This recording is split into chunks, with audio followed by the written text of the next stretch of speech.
ท่านแยตื้อปีมือในบ้านน้ำเล็กเมืองสิงห์แขวงดงน้ำทาให้ฮู้ในวันที่24มิถุนายน2026ผ่านมานี้บ้านน้ำเล็กสร้างตั้งขึ้นในปี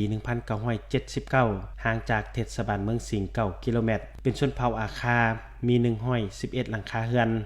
142ครอบครัวมีพลเมือง561คนหญิง278คน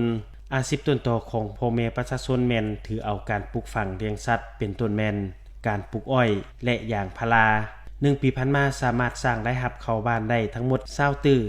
381ล้านกีบเสดียใส่หัวคนได้50ล้านกีบต่อคนต่อปีถ้าเทียบใช้เมื่อก่อนแม่นดีขึ้นนอกจากการสร้างรายรับแล้วทางบ้านยังได้มีการพัฒนาบ้านเป็นต้นแม่นด้านพื้นฐานโครงล่างซ่อมแปลงเส้นทางภายในบ้านมีที่อยู่อาศัยแบบถาวรด้วยเฉพาะแม่นพื้นทาง6หลักเซนกลางโครงสร้างอาคารเรือนนำสร้างเป็นหกการบ้านสั่งห้อง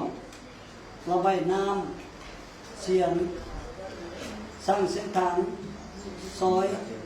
ต่างๆซึ่งทางน้ำสะโพกเส้นทางลางคลองบ้างทัดหลวง400 เมตรแม่นเท่มด้วยห้องที่ทางวิ่งที่เก่ามานั้น